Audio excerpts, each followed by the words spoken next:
네, 코로나19 사태로 인한 경제적 충격을 완화하기 위해 미국 등 일부 국가도 현금 지급을 대책으로 내놓고 있습니다. 네, 우리나라도 이 같은 재난 기본소득을 도입해야 한다는 목소리가 계속 나오고 있는데요. 정부의 고민이 깊어지고 있습니다. 서영석 기자입니다.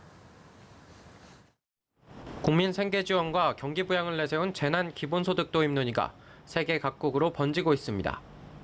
미국과 일본 등은 국민에게 현금을 나눠주는 방안을 추진하고 있고, 우리나라에서는 전주시와 화성시, 강원도, 서울시 등 일부 지방자치단체가 일부에 한정한 재난 기본소득과 비슷한 성격의 자금 지원을 결정했습니다.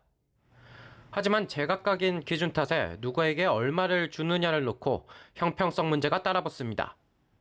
일부 전문가는 전 국민에게 저금을 못하고 쓸 수밖에 없는 상품권 형태로 일정 금액을 지급해야 한다고 주장합니다.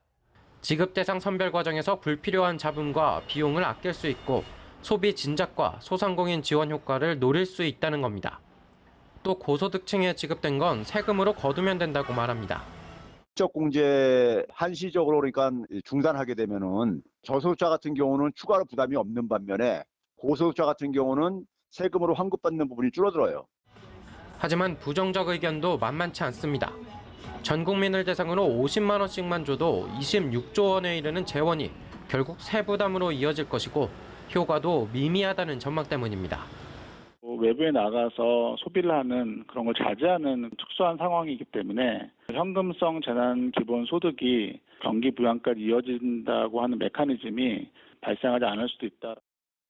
경기 부양 효과와 재원 문제 등을 따질 수밖에 없는 정부는 깊은 고민에 빠져들고 있습니다.